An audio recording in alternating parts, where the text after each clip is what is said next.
आता हे थांबान उपयोग नाही, जाऊ घ्या. काका काही होणार नाही ना? कोणाच्या तरी जीवाक धोको असा.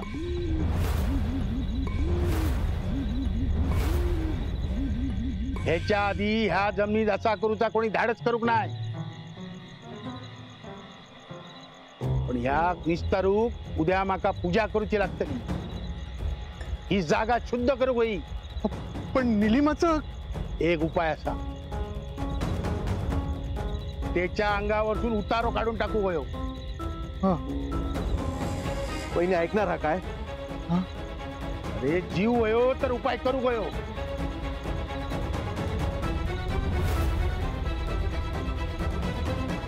बघा काय त्या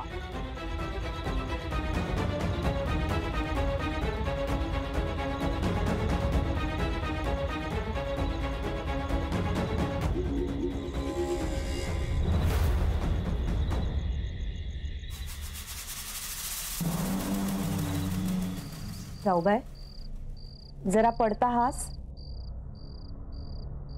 जाऊबाई. सरिता, ते का निंबू पाणी दे. रात्रभर काम करीत बसला असात. मनान पिट्टान डोका उठला त्याचा. मामा ठीक आहे गोळी. अगो असं काय करतस? गोळी घेतल्याशिवाय बरा वाटत नाही तुका? बरा झाला, ते घेले. काय झालं? जाऊबाईंचा डोका दुखता हा, मगापासून धरून बसले होत. काय झालं निलिमा? काय झालंय? भाऊजी, ह्याच्या आधी असा व्हायचं काय? नाही, असं नाही झालं कधी.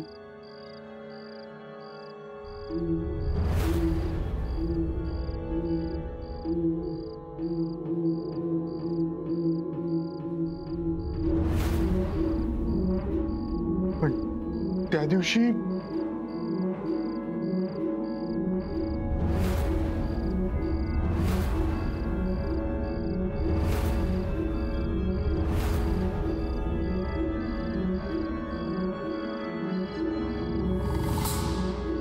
माझ्याने की क्षणदास सोडूच आहे नाही मी तुमका.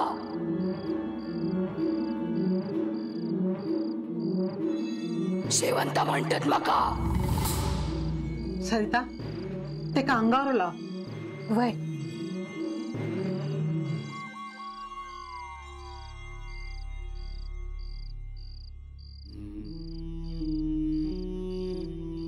मका थांबवू शकणार नाही तुम्ही.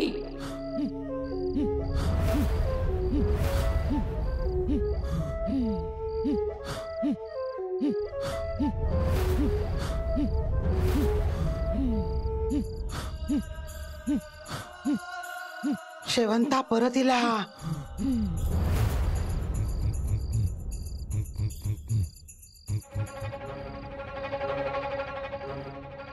अभिराम, नीट परीक्षा दे आणि रिझल्ट कळव मला.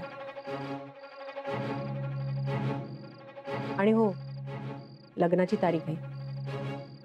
जमलं तर येईन मी, पण फक्त लग्नालाच.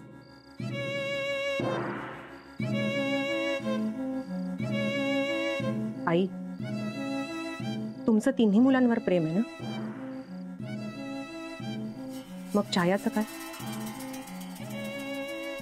तिच्या बाबतीत जे झालं ते झालं, पण ते सगळं विसरून तिला नवीन आयुष्य जगण्याची एक संधी नाही का देऊ शकत? तिचं ज्या मुलावर प्रेम आहे त्याच्याशी तिचं लग्न लावून द्या ना. मी विनंती करते तुम्हाला, आणि मी फक्त विनंतीच करू शकते, बाकी काही नाही. निलिमा, तू एकटी कुठे जाणार आहेस? ती एकटी नाही जाणार. मी तिच्यासोबत जातोय मुंबईला. मी तिला असं एकटीला नाही जाऊन देणार.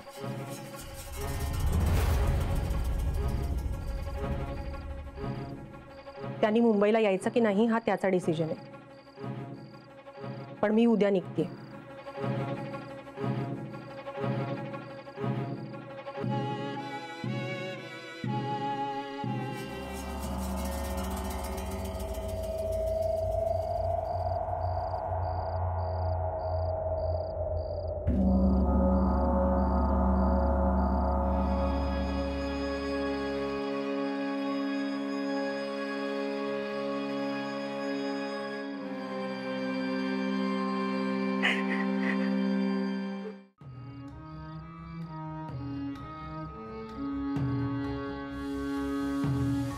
निलिमा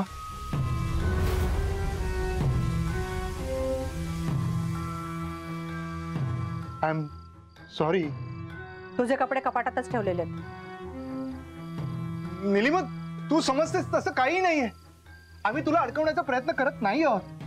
हा मेडिसिनचा बॉक्स मी इथेच ठेवणार आहे, उपयोगी पडू शकतो. अगं आम्ही जे आहे ना ते फक्त सांगायचा प्रयत्न केला. अगं तू खरंच.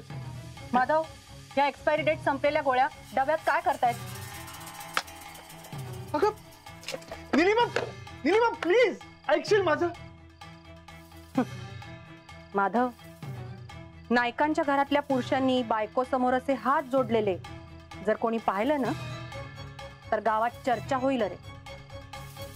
Excuse me.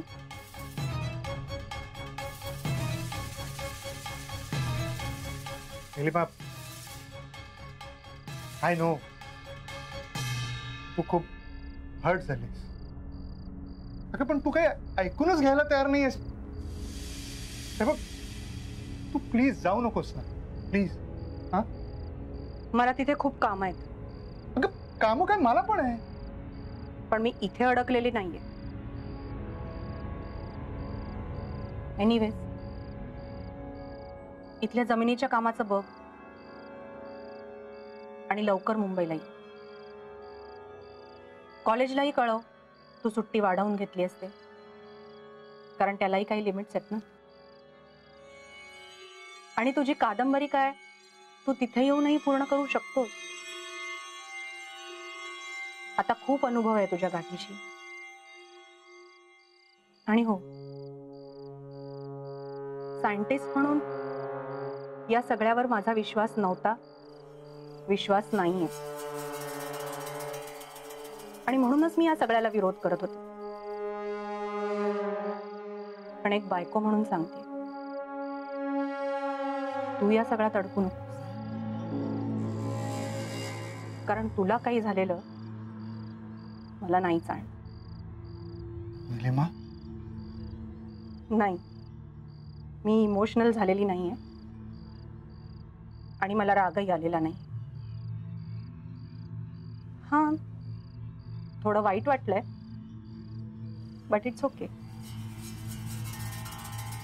मी वाट बघेन तुझी.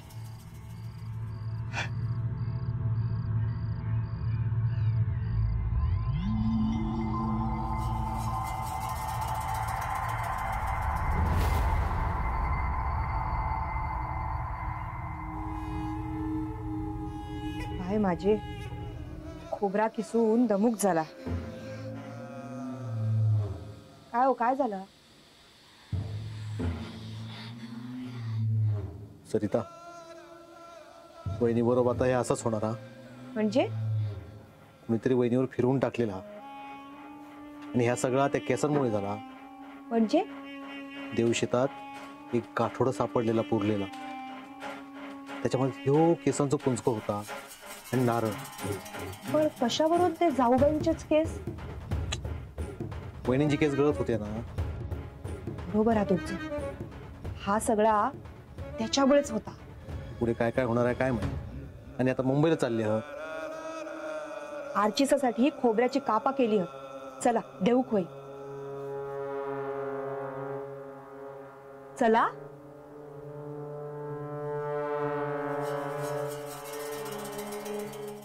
निलिमाला फोन केला होता.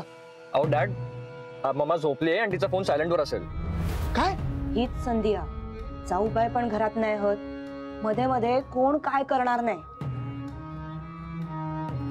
घ्या भाऊजी.